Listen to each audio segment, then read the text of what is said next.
friends, welcome back to our channel MRS.MALASUNDAR. இன்னைக்கு இந்த வீடியோல பாத்தீங்கன்னா என்னோட மார்னிங் ரொட்டீன் vlog தான் நான் உங்க கூட ஷேர் பண்ணிக்க போறேன். இப்போ மார்னிங் டைம் பாத்தீங்கன்னா 5:30 ஆகுது. இப்போ நான் ஹேர் பேக் போடுறதுக்காக ஹேர் பேக் வந்து ரெடி பண்ணிட்டு இருக்கேன். இந்த ஹேர் பேக்ல பாத்தீங்கன்னா கருவேப்பிலை, வெந்தயம் இது ரெண்டையும் ஆட் பண்ணி இந்த மாதிரி பேஸ்ட் மாதிரி அரைச்சு எடுத்துருக்கேன்.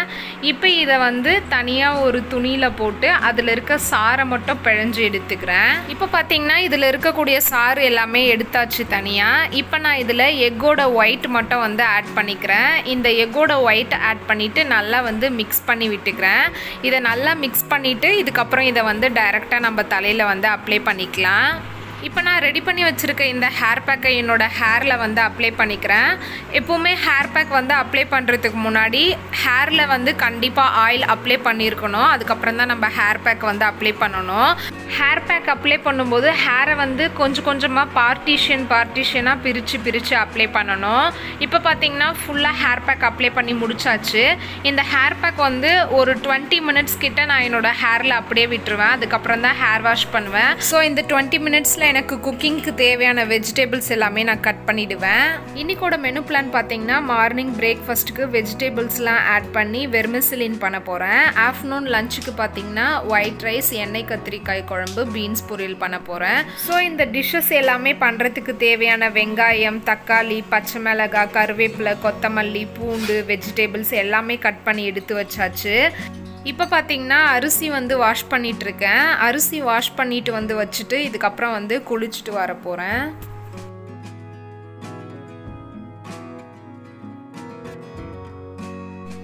இப்போ பார்த்தீங்கன்னா குளிச்சுட்டு வந்தாச்சு. குளிச்சுட்டு வந்த உடனே ஃபஸ்ட்டு நான் பண்ணுற வேலையே பார்த்தீங்கன்னா ஸ்கின் கேர் ரொட்டீன் தான். Wow skin science aloe vera gel வச்சு என்னோடய ஃபேஸ் ஃபுல்லாக வந்து நல்லா மாய்ஸ்டர் பண்ணிக்கிறேன்.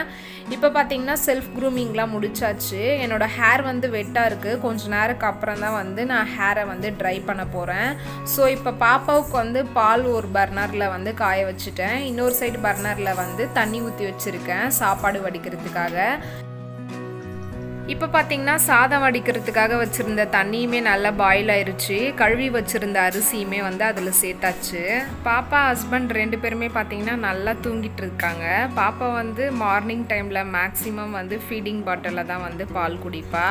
மார்னிங் வந்து நான் ப்ரஷ் பண்ண உடனேயே வந்து ஒரு 1/2 லிட்டர் தண்ணி வந்து குடிச்சிருவேன். அதுக்கப்புறம் குளிச்சுட்டு வந்த உடனே திரும்பவும் வந்து தண்ணி குடிப்பேன். இப்போ பாப்பாவுக்கு வந்து பால் கொடுத்தாச்சு. இதுக்கப்புறம் குக்கிங் வேலையை வந்து ஸ்டார்ட் பண்ணலாம். ஹஸ்பண்ட் வந்து பாப்பாவை குடிக்க வைப்பார். இன்றைக்கி வந்து எண்ணெய் கத்திரிக்காய் குழம்பு தான் பண்ண போகிறேன். அதுக்கு வந்து ஒரு ஃப்ரெஷ்ஷான மசாலாஸ் வந்து ரெடி பண்ண போகிறோம். அதுக்காக பார்த்திங்கன்னா நான் ஒரு 1/4 டீஸ்பூன் கிட்ட வெந்தயம், 1 டீஸ்பூன் தனியா, 1 டீஸ்பூன் கடலைப்பருப்பு, 3 காஞ்ச மிளகாய், 1 டீஸ்பூன் கிட்ட வறுத்த வேர்க்கடலை வந்து ஆட் பண்ணியிருக்கேன். 1 கொத்து கருவேப்பிலை, துருவி எடுத்து வச்சுருக்க தேங்காய் 1 டீஸ்பூன் கிட்ட ஆட் பண்ணிக்கிட்டேன். இப்போ இது எல்லாத்தையும் மிதமான சூட்டில் வச்சு இந்த மாதிரி கோல்டன் ப்ரௌன் கலர் வர மாதிரி வறுத்து எடுத்துக்கணும். இப்போ பார்த்திங்கன்னா இது வந்து நமக்கு ரெடி ஆயிடுச்சு. இப்போ நம்ம இதை ஆற வச்சுட்டு நல்லா அதுக்கப்புறம் அரைச்சிக்கலாம். இந்த எண்ணெய் கத்திரிக்காய் குழம்புக்கு தேவையான மசாலாஸை வந்து நம்ம வறுத்து எடுத்தாச்சு. அடுத்த ப்ராசஸ் பார்த்திங்கன்னா கத்திரிக்காய் எல்லாமே நம்ம ஆயிலில் வந்து ஃப்ரை பண்ண போகிறோம். ஸோ அதுக்காக நான் வந்து ஒரு 5 டீஸ்பூன் கிட்ட நல்லெண்ணெய் வந்து இந்த பாத்திரத்தில் ஆட் பண்ணிக்கிட்டேன். எண்ணெய் நல்லா சூடானதுக்கப்புறம் நான் கட் பண்ணி எடுத்து வச்சுருக்க கத்திரிக்காயை இதில் ஆட் பண்ணி நல்லா வந்து ஃப்ரை பண்ணிக்கிறேன். இந்த கத்திரிக்காய் வந்து நல்லா கலர் மாறி இந்த மாதிரி சுருங்கி வரும். இந்த மாதிரி வந்துருச்சுன்னா அதுக்கப்புறம் நீங்கள் வந்து இதை வேறு ஒரு பிளேட்டுக்கு வந்து சேஞ்ச் பண்ணி எடுத்து வச்சிடலாம். இப்போ இந்த கத்திரிக்காய் வந்து நமக்கு நல்லா சுருண்டு வதங்கி வந்துருச்சு. இதை வந்து நான் வேற ஒரு பிளேட்டுக்கு சேஞ்ச் பண்ணிக்கிறேன். இப்போ இதே பாத்திரத்தில் வந்து நம்ம தாளிச்சிக்கலாம். ஃபஸ்ட்டு 1/4 டீஸ்பூன் கடுகு ஆட் பண்ணிக்கிறேன். இப்போ 1/4 டீஸ்பூன் கிட்ட மிளகு ஆட் பண்ணிக்கிட்டேன். இப்போ இது ரெண்டையுமே பார்த்திங்கன்னா நல்லா பொரிய விடணும். இப்போ இது நல்லா பொரிஞ்சிருச்சு.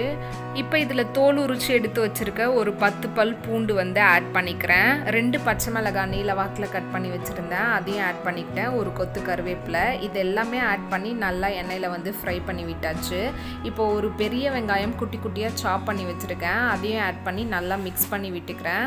இப்போ இந்த வெங்காயம் வந்து நமக்கு நல்லா கோல்டன் ப்ரௌன் கலரில் வதங்கி வரணும்.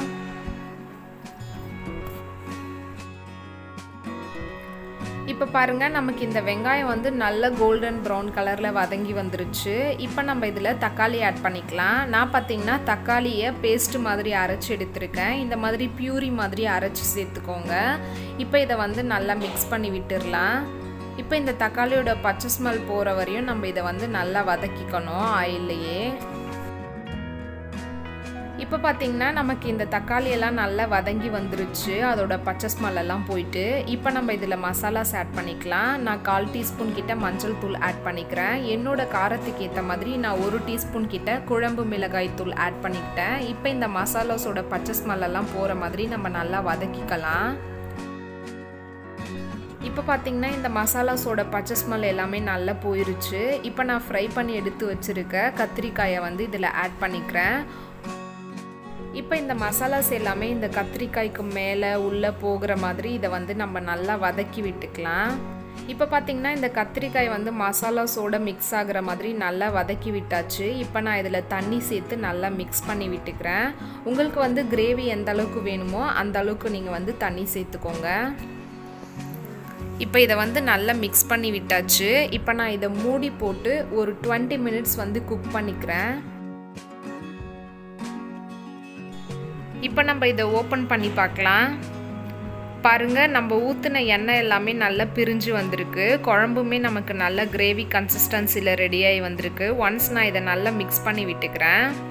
இப்போ நம்ம ரெடி பண்ணி வச்சுருக்க மசாலாவை இதில் ஆட் பண்ணிக்கலாம். நான் 2 டீஸ்பூன் கிட்ட மசாலாவை இதில் ஆட் பண்ணி நல்லா வந்து மிக்ஸ் பண்ணி விட்டுக்கிறேன். இந்த மசாலா ஆட் பண்ணதுக்கப்புறம் ஒரு 5 மினிட்ஸ் குக் பண்ணாலே போதும். இப்போ நான் மிக்ஸ் பண்ணிகிட்டு இருக்கும்போதே பாருங்கள் குழம்பு வந்து எந்த அளவுக்கு திக்காயிருச்சுன்னுட்டு. இப்போ நம்ம இதை ஒரு 5 மினிட்ஸ் வந்து குக் பண்ணிக்கலாம். இப்போ பாருங்கள் நமக்கு இந்த குழம்பு வந்து சூப்பராக ரெடி ஆயிருச்சு. இப்போ நான் இதில் கொஞ்சமாக புளி தண்ணி ஆட் பண்ணிக்கிறேன். நான் என்னோடய புளிப்பு சுவைக்கு ஏற்ற மாதிரி புளி தண்ணியை வந்து ஆட் பண்ணிக்கிட்டேன். உங்களுக்கு எந்த அளவுக்கு புளிப்பு வேணுமோ அந்த அளவுக்கு நீங்கள் புளி தண்ணியை ஆட் பண்ணிக்கோங்க. ஒன்ஸ் நான் இதை நல்லா மிக்ஸ் பண்ணி விட்டுக்கிறேன். புளி தண்ணி ஆட் பண்ணதுக்கப்புறம் 1 நிமிஷம் குக் பண்ணாலே போதும். இப்போ பாருங்கள் இந்த குழம்பு வந்து நமக்கு சூப்பராக ரெடி ஆயிருச்சு. இப்போ நான் இதுக்கு மேலே கொஞ்சமாக கொத்தமல்லி இலைகளை தூவி விட்டுக்கிறேன். இவ்வளோ தான் ஃப்ரெண்ட்ஸ், சூப்பரான எண்ணெய் கத்திரிக்காய் குழம்பு வந்து ரெடி ஆயிருச்சு. கண்டிப்பாக இந்த எண்ணெய் கத்திரிக்காய் குழம்பை உங்கள் வீட்டில் வந்து ட்ரை பண்ணி பாருங்கள். இதோட டேஸ்ட் வந்து ரொம்பவும் சூப்பராக இருக்கும். இதில் நம்ம ஆட் பண்ணியிருக்க மசாலாஸ் எல்லாமே ஃப்ரெஷ்ஷாக அரைச்சி ஆட் பண்ணதுனால அந்த குழம்போட அரோமாவே ரொம்பவும் சூப்பராக இருக்கும். இந்த எண்ணெய் கத்திரிக்காய் குழம்பு செய்யும் போதே சைமல்டேனியஸாக நான் ஃபினிஷ் பண்ண ஒர்க்ஸ் எல்லாமே உங்கள் கூட ஷேர் பண்ணிக்கிறேன். குழம்பு செய்யும் போதே பார்த்தீங்கன்னா சாப்பாடு வந்து ரெடி ஆயிருச்சு. அதை வந்து வடிச்சிட்டேன். சாப்பாடு வடிச்சதுக்கப்புறம் என்னோட ஹேர் வந்து ட்ரை பண்ணுறதுக்காக டவல் வச்சு நல்லா துவட்டிட்டு இருந்தேன். எதிர் வீட்டில் பார்த்தீங்கன்னா மாமரம் இருக்குது. அந்த மாமரத்தில் வந்து சாரியில் இந்த மாதிரி ஊஞ்சல் வந்து கட்டி வச்சுருப்பாங்க குழந்தைக்காக. அந்த ஊஞ்சலில் பாருங்கள் இப்போ யார் இருக்காங்க அப்படின்னு சொல்லிட்டு மங்கி உக்காந்து விளையாடிட்டு இருக்கான். முன்னாடியும் ஒரு டைம் வந்து இந்த சாரி ஊஞ்சலில் அப்படியே படுத்துட்டு இருந்தது மங்கி. குழந்தைங்க எப்படி படுக்குமோ அதே மாதிரியே படுத்துட்டு இருந்தது. நான் செல் எடுத்துகிட்டு வந்து கேப்சர் பண்ணுறதுக்குள்ளே எல்லாமே எழுந்து ஓடிடுச்சு. இப்போ நான் ஹேர் ட்ரை பண்ணுறதுக்காக வெளியில் வந்தேன். பார்த்தா இந்த மாதிரி மங்கீஸ் எல்லாமே அந்த சாரியில் உக்காந்து சேட்டை பண்ணிகிட்டு இருந்தது. அப்படியே வந்து வீடியோ எடுத்துட்டேன். இதே மாதிரியே தான் காலையில் ஈவினிங் 2 டைமும் வந்து நல்லா சேட்டை பண்ணிட்டு போவோங்க. இந்த மங்கீஸ்லாம் பண்ணுற சேட்டையை பார்த்துட்டே தலையை வந்து தோட்டிட்டு இருந்தேன். தலையை தோட்டி முடிச்சதுக்கப்புறம் பார்த்திங்கன்னா அப்படியே வந்து குக் பண்ணுற வேலையை வந்து ஸ்டார்ட் பண்ணியாச்சு. பாருங்கள் எண்ணெய் கத்திரிக்காய் குழம்பு தான் வந்து இப்போ நான் பண்ணிகிட்ருக்கேன். இந்த எண்ணெய் கத்திரிக்காய் குழம்பு பண்ணுற கேப்பில் நான் என்னென்ன வேலையெல்லாம் செஞ்சேன் அப்படிங்கிறத தான் நான் வந்து இப்போ சொல்லிகிட்ருக்கேன்.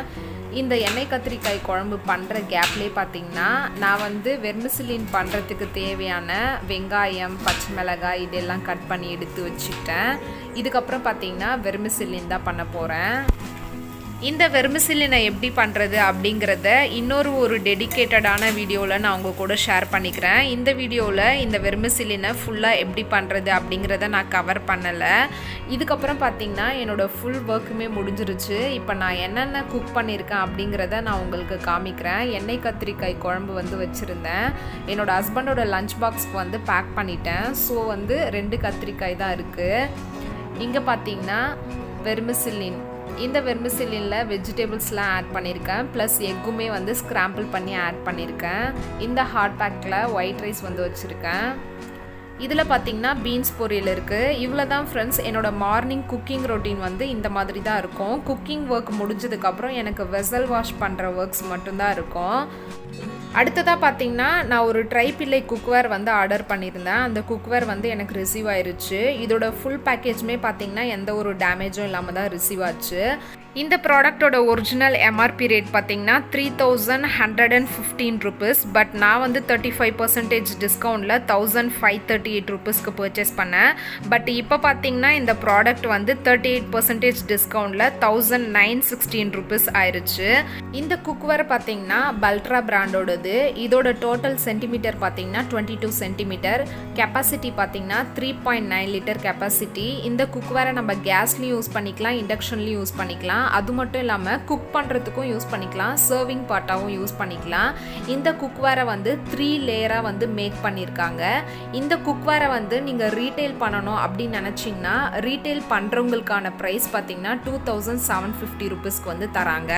இந்த குக்வேருக்கு பார்த்தீங்கன்னா நமக்கு 5 இயர் வந்து வாரண்டி தராங்க.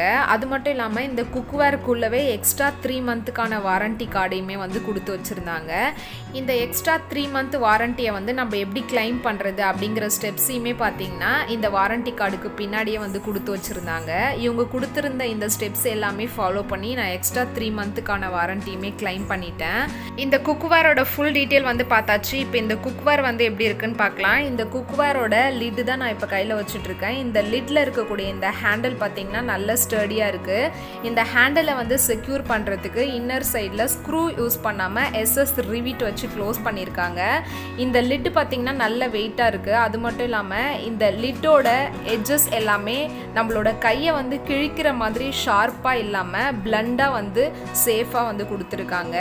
இந்த லிட்டு பார்த்தீங்கன்னா both inner and outer side glassy ஃபினிஷில் தான் வந்து நமக்கு கிடைக்குது. ஓவராலாக இந்த லிட்டோட ஃபுல் ஃபினிஷிங் வந்து ரொம்ப சூப்பராகவும் செக்யூராகவும் சேஃபாகவும் இருக்குது. இது பார்த்தீங்கன்னா இந்த குக்வேர்க்கான வாரண்டி கார்டு. நான் பார்த்தீங்கன்னா ட்ரைபிள்ளை குக்வேர் தான் பர்ச்சேஸ் பண்ணியிருக்கேன். இந்த ட்ரைபிள்ளை குக்வேர்க்கான வாரண்டி பார்த்தீங்கன்னா 5 இயர்ஸ். இந்த குக்வேர் பார்த்தீங்கன்னா சாஸ்பாட் மாடலு. இந்த குக்வேர் வந்து நம்ம சமைக்கிறதுக்கு ஏற்ற மாதிரி நல்ல அகலமாகவும் ஹைட்டாகவும் இருக்குது. இந்த குக்வேரோட இன்னர் சைடு ஃபுல்லாமே பார்த்தீங்கன்னா நமக்கு மேட் ஃபினிஷ், அவுட்டர் சைடு ஃபுல்லாமே பார்த்தீங்கன்னா கிளாஸி ஃபினிஷ். இந்த சாஸ்பாட்டோட full inner and outer finishing பார்த்தீங்கன்னா ரொம்பவும் சூப்பராக இருக்குது. இந்த சாஸ்பாட்டோட பாட்டம் வந்து நமக்கு மேட் ஃபினிஷில் தான் கொடுத்துருக்காங்க. இந்த குக்வேரோட பாட்டமும் சரி லிட்டும் சரி நல்ல ஹெவியான வெயிட்டு. இந்த சாஸ்பாட்டில் இருக்கக்கூடிய ஹேண்டலுமே பாருங்கள், நமக்கு லிட்டில் எந்த மாதிரி செக்யூர் பண்ணியிருந்தாங்களோ அதே மாதிரியே தான் இந்த பாட்டில் இருக்கக்கூடிய ஹேண்டலையும் எஸ்எஸ் ரிவீட் வச்சு தான் வந்து செக்யூர் பண்ணியிருக்காங்க. இந்த சாஸ்பாட்டோட ஹேண்டலுமே பார்த்தீங்கன்னா நமக்கு நல்ல ஸ்டடியாக இருக்குது. இந்த சாஸ்பாட்டை வந்து நம்ம கேஸ் மேலே வைக்கும் போதுமே நல்ல ஸ்டடியாக தான் இருக்கும். இப்போ இந்த லிட்டை வந்து நான் க்ளோஸ் பண்ணிவிட்டு உங்களுக்கு வந்து கிட்ட வியூவில் காமிக்கிறேன். எந்த ஒரு கேப்புமே இல்லை பாருங்கள். லிட்டுக்கும் இந்த சாஸ்பாட்டுக்கும் நடுவில் கேப்பே இல்லாமல் நல்லா வந்து ஏர் டைட்டாக க்ளோஸ் ஆகிருக்கு.